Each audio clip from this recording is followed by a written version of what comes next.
यहाँ से हम रीड कर देते हैं question. A length of refractive index 1.5 is dipped in a medium of refractive index 1.5, then the new refractive index of lens. एक lens है जिसका रिफ्रैक्टिव इंडेक्स कितना गिवन है 1.5, किसी मीडियम में डिप किया गया है, उसका रिफ्रैक्टिव इंडेक्स भी a mu m 1.5 है। पूछना चाह रहा है किसका, लेंस का। तो लेंस का कैसे निकालेंगे, refractive index of lens with respect to that medium, ये होगा ना।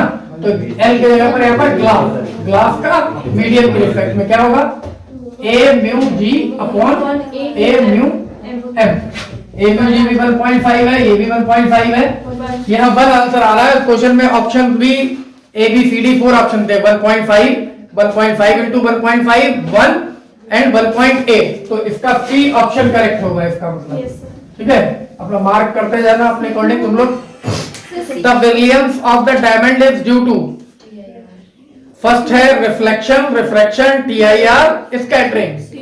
तो कुछ कहने की जरूरत ही नहीं है, सारे लोग करके आओगे ये क्वेश्चन अगर आया। TIR टोटल इंटरनल रिफ्लेक्शन, क्योंकि इसी का एग्जांपल है स्पार्कलिंग ऑफ द डायमंड और ब्रिलियंस ऑफ डायमंड।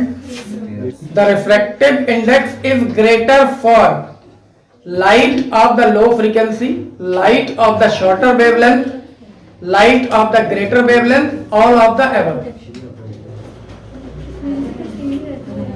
फ्रीक्वेंसी और रिफ्रैक्टिव इंडेक्स का कोई रिलेशन नहीं पढ़ा है, तुम लोगों ने पढ़ा है।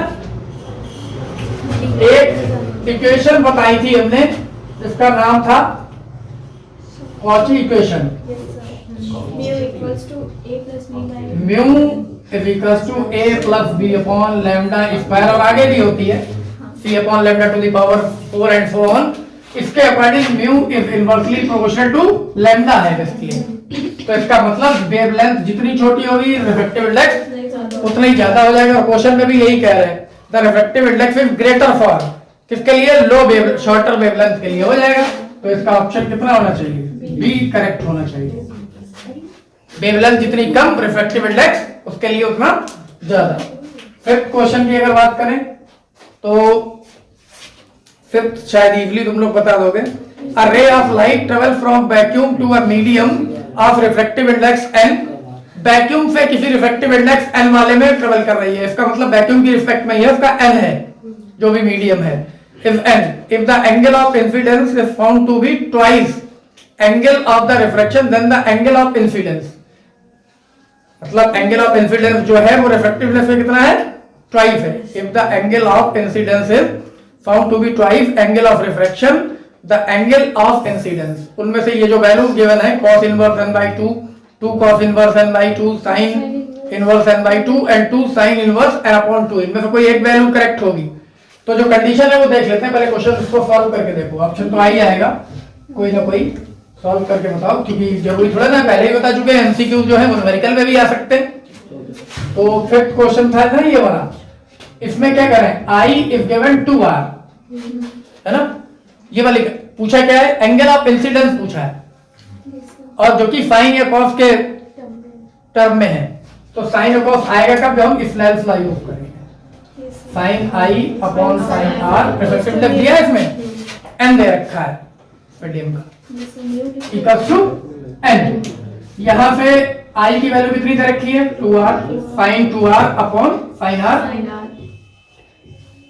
Equals to n।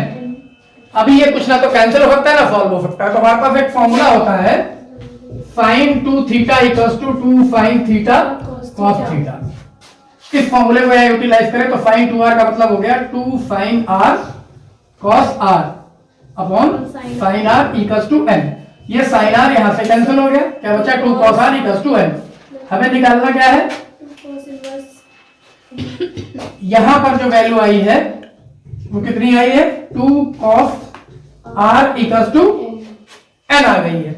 तो ये cos R क्या हो जाएगा, R क्या हो जाएगा, n अपॉन 2 हो जाएगा, और R की वैल्यू क्या हो जाएगी, cos inverse n/2, cos inverse n upon 2। लेकिन ये R की वैल्यू है, किसकी वैल्यू पूछ रहे हैं क्वेश्चन में, द एंगल ऑफ इंसिडेंस। तो ये 2R होना चाहिए, तो या फिर 2 मल्टीप्लाई हो जाएगा, i इक्वल्स टू 2r है ना, तो i का 2 मल्टीप्लाई कर दो, 2 cos इनवर्स n अपॉन 2। तो कौन सा ऑप्शन करेक्ट लग रहा है? बी। तो इसका आंसर बी हो जाएगा। सारे एमसीक्यू ऐसा नहीं कि तुम देख लोगे और हो जाएंगे, सॉल्व भी करने पड़ेंगे कुछ।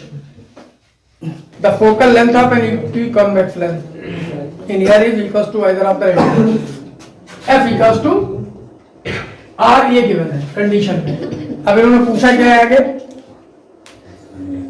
The refractive index of the material of lens. Refractive index निकालना है, तो फॉर्मूला क्या होता है, 1 upon f equals to mu minus 1 और 1 इक्यू कॉन्वेक्स मतलब biconvex plus 1 upon are.